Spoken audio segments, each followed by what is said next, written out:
আজিৰ তাৰিখত ভাল চাৰিচকীয়া এখন কিনিবলৈ গ'লেই কমেও 10 লাখ টকাৰ বাজেট এটাৰ দৰকাৰ। আজিৰ ভিডিঅ'টো আপোনালোকৰ বাবে যথেষ্ট গুৰুত্বপূৰ্ণ হ'বলৈ ওলাইছে। 10 লাখ টকাৰ ভিতৰত আটাইতকৈ ভাল গাড়ীসমূহ দেখুৱাম। আপোনালোকে যিকোনো গাড়ী বুকিং কৰিবলৈ আমাৰ লগত যোগাযোগ কৰিব পাৰে। তো বন্ধুসকল, আহক আমি ভিডিঅ'টো আৰম্ভ কৰোঁ। 7 নম্বৰত আহিব টয়োটা ট্ৰাইজৰ। এই গাড়ীখন সুজুকি ফ্ৰনেক্সৰ গাড়ীৰ সৈতে সম্পূৰ্ণ মিল পাব। ইয়াত টয়োটাৰ কিছু এক্সট্ৰা গেজেট আপুনি পাব।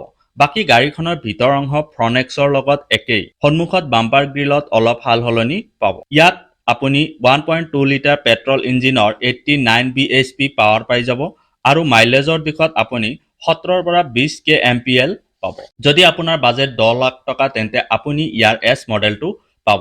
ইয়াৰ দাম 8,60,000 আৰু অন ৰোড প্ৰাইচ হৈ যাব 9,80,000 টকা। 6 নম্বৰত আহি পাব হুণ্ডাইৰ ভেনু। ভেনু গাড়ীখন দেখিবলৈ বহুত ধুনীয়া আৰু ইয়াক মিনি ক্ৰেটা বুলিও কোৱা হয়। ইয়াৰ ৰোড এক্সপিৰিয়েঞ্চ বহুত ভাল বুলি ক'ব পাৰি। মানুহে ইয়াক বহুত পছন্দও কৰে আৰু কিনিও আছে। ইয়াত আপুনি পাব 1.2 লিটাৰ পেট্ৰল ইঞ্জিনৰ সৈতে 82 bhp পাৱাৰ আৰু মাইলেজ পাব আপুনি 18+ kmpl কিলোমিটাৰ পাৰ লিটাৰ। ইয়াত আপুনি বহুত এডভান্স ফিউচাৰো পাই যাব। 10 লাখ টকাৰ বাজেটত আপুনি পাই যাব এছ মডেল। ইয়াৰ দাম পৰিব আপোনাৰ 9,11,000 টকা আৰু ইয়াৰ অন ৰোড প্ৰাইচ আহিব মেক্সিমাম 10 লাখ। 5 নম্বৰত আহিব মাৰুতি সুজুকিৰ ফ্ৰনেক্স। ফ্ৰনেক্স গাড়ীখন ওলোৱাৰে পৰা সদায় টপ বেষ্ট চেলিঙত আজিও আছে।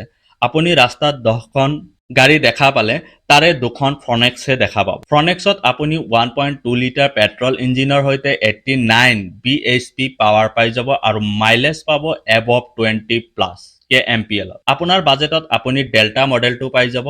আপোনাৰ এক্স শ্বৰুমত দাম পৰিব 8,77,000 টকা, কিন্তু অন ৰোড প্ৰাইচত আপুনি দিব লাগিব আপ টু 10 লাখ টকা। 4 নম্বৰত আহি যাব মাৰুতি সুজুকিৰ ব্ৰেজা। বহুত মানুহে কনফিউজ হৈ যায় যে ফ্ৰণ্টছ ল'ম নে ব্ৰেজা ল'ম বুলি। চাওক, ব্ৰেজাত আপুনি ইঞ্জিনটো ডাঙৰ পাব। 1.5 লিটাৰ পেট্ৰল ইঞ্জিনত আপুনি 102 bhp পাৱাৰ পাই যাব আৰু এবভ 19+ kmpl মাইলেজো আপুনি পাব। ইয়াৰ ভিতৰত আপুনি আহল বহল ঠাই পাব।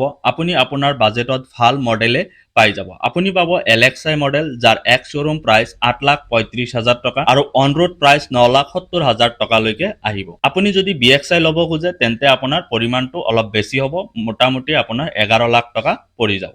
এতিয়া আমি তৃতীয় নম্বৰত দেখা পাম মহিন্দ্ৰাৰ XUV 3XO। ইয়াৰ আকাৰটো অলপ সৰু, তথাপিও মানুহে ইয়াক বহুত পৰিমাণে কিনি আছে। এইখন গাড়ী যেতিয়া লঞ্চ হৈছিলে, লঞ্চ হোৱাৰ লগে লগে 25,000টা বুকিং হৈছিলে। ইয়াত আপুনি 1.2 লিটাৰ পেট্ৰল ইঞ্জিন পাই যাব আৰু লগতে 109 bhp পাৱাৰ পাব আৰু 18+ kmpl মাইলেজো আপুনি পাই যাব। কিন্তু কোম্পানীয়ে ক্লেইমত কৰিছে আপুনি 18+ পাব বুলিও, যদিও অলপ কমহে আপুনি বাস্তৱত মাইলেজটো পাব। ইয়াত মডেল আহিব আপোনাৰ MX2।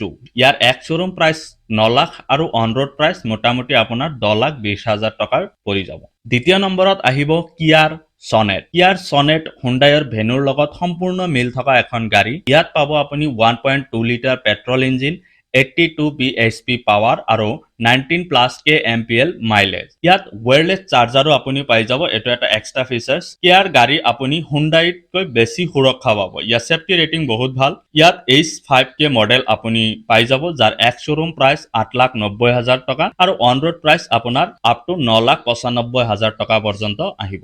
আৰু নাম্বাৰ 1ত আহি যাব টাটাৰ নেক্সন। এই গাড়ীখন মানুহে পছন্দ কৰে আৰু বিক্ৰীও বহুত পৰিমাণে হৈ আছে। ইয়াৰ ছেকেণ্ড জেনেৰেশ্যন অলৰেডি ওলাই গৈছে। 1.2 লিটাৰ টাৰ্বো পেট্ৰল ইঞ্জিনৰ সৈতে আপুনি 118 অৰ্থাৎ 118 bhp পাৱাৰ পাই যাব। ইয়াত মাইলেজটো বাকী গাড়ীতকৈ অলপ কম পাব। 16 পৰা 19 kmpl মাইলেজ আপুনি পাব। টপ স্মাৰ্ট মডেলটো পাই যাব। ইয়াৰ এক্স শ্বৰুম প্ৰাইচ 8,15,000 টকা আৰু অন ৰোড প্ৰাইচ হৈ যাব 9,30,000 টকা। তো এই আছিল বন্ধুসকল আজিৰ কিছুমান গাড়ী যিবিলাক আপুনি 10 লাখ টকাৰ বাজেটত পাই যাব। যদি আপুনি বুকিং কৰিব খুজিছে তেন্তে আমাক যোগাযোগ কৰিব পাৰে। অসমৰ বিভিন্ন ঠাইৰ পৰা আপোনালোকে গাড়ীবিলাক ডেলিভাৰী ল'ব পাৰিব। তো যদি ভিডিঅ'টো আপোনাৰ ভাল লাগিছে তেন্তে thank you so much for ৱাচিং দ্য ভিডিঅ'। জয় আই অসম।